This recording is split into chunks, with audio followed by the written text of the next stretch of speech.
Que a graça e a paz de nosso Senhor e Salvador Jesus seja contigo.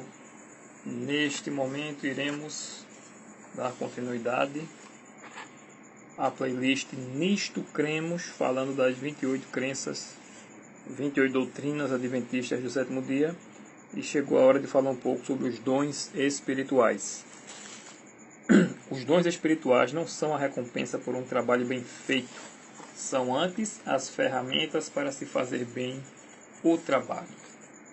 Nisto Cremos, página 272. Quando Jesus estava para voltar para o céu, deixou-nos também um recado a transmitir: ide por todo o mundo e pregai o evangelho a toda criatura. No relato de Mateus, em Mateus 25, versos 1 ao 13, temos a parábola das 10 virgens. 5 prudentes preparadas e 5 imprudentes. Quando chegou o noivo para o casamento, as 5 irresponsáveis estavam sem azeite em suas lâmpadas.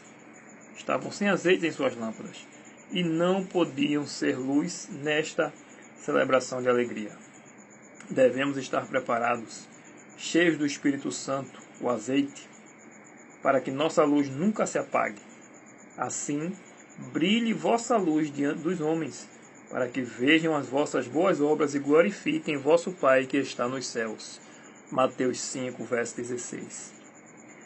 Em Mateus 25, continuando com a parábola dos talentos, dessa vez dos versos 14 ao 30, um homem chamou seus servos e confiou seus bens a cada um conforme a sua capacidade. 2 de seus servos fizeram conforme seu senhor tinha ordenado, mas um dos servos escondeu seu único talento, sem utilizá-lo para a multiplicação, o enterrando. Quando chegou seu senhor, o senhor não tinha nada para quando chegou seu senhor, o servo não tinha nada para oferecer. O resultado será terrível para aqueles que não têm um compromisso com a obra de Deus. Recebemos dons para que seja um instrumento de trabalho, para conduzir através da luz de nossos talentos as pessoas para a salvação. Quando escondemos nossos talentos que Deus nos confiou, deixamos de fazer as pessoas felizes, deixamos de trazer as pessoas para Cristo. Existem muitos sofrimentos por causa de nossas irresponsabilidades. Dentre os dons que o Espírito Santo nos concede, existe também o dom de línguas. Mas também existem aqueles que inventam atributos aos dons de Deus, alguns atributos que não existem, como por exemplo transformar o dom de línguas em dom de línguas estranhas. Isso não existe na Bíblia em lugar algum. Os pentecostais acreditam, como no dia do Pentecoste, todo cristão necessita receber um batismo especial do Espírito Santo. Lembrando que essa doutrina de línguas estranhas ela é nova, né?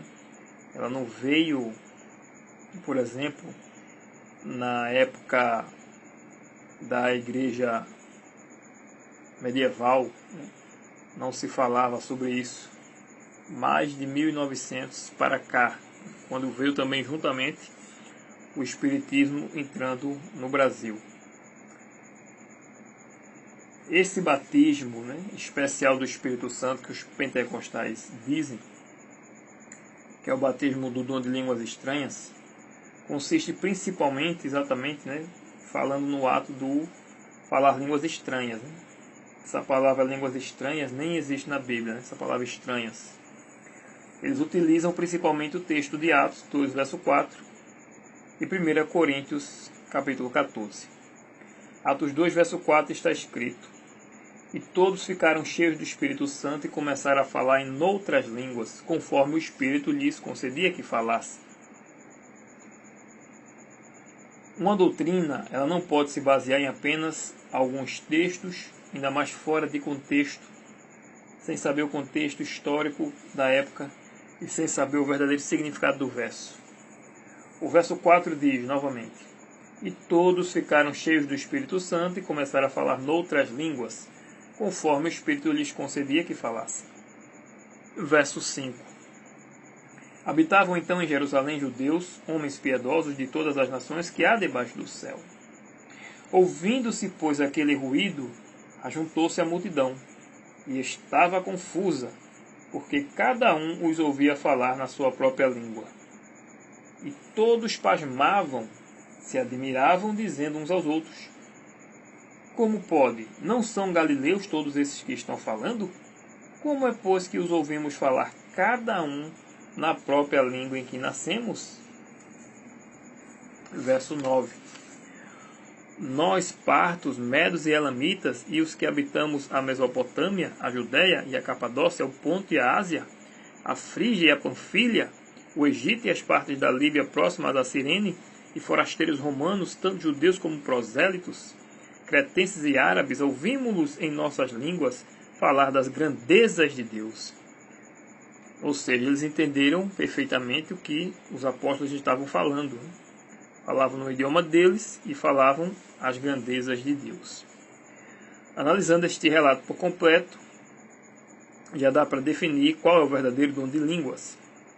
Percebemos que naquela ocasião estavam presentes pessoas de diversas nações, e como relata também os versos 6 e 8, aquelas pessoas definem o que estão escutando de verdade. Como é, pois, que os ouvimos falar cada um na própria língua em que nascemos?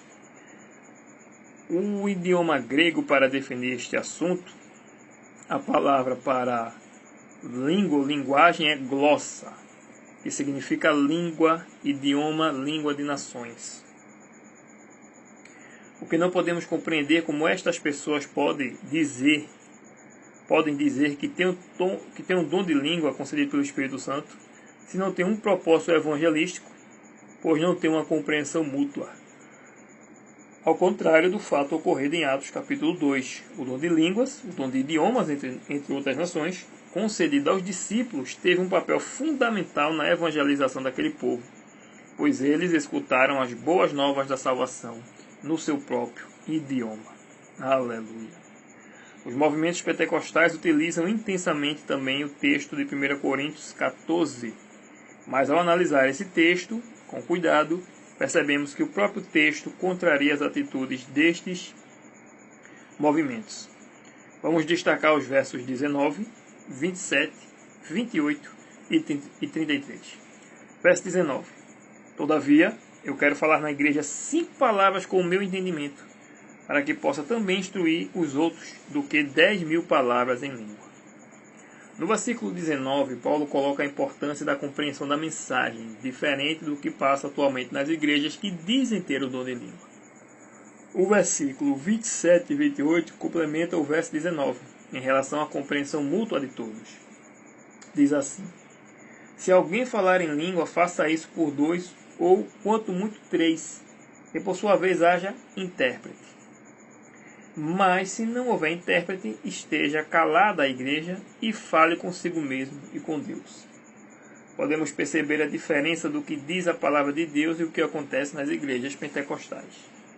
No verso 28, esteja calada a igreja, mas o que vemos hoje é uma terrível gritaria, algo que deve ser tirado de nossas vidas, como explica lá em Efésios 4, verso 31.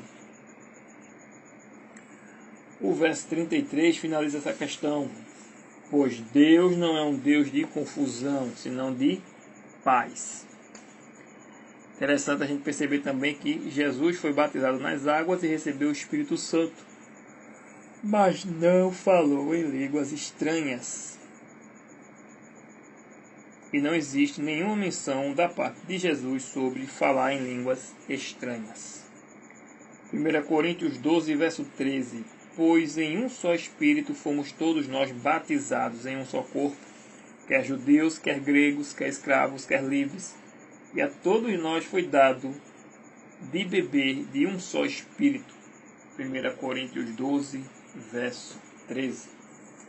O dom de línguas, ele não pode ser um dom de confusão.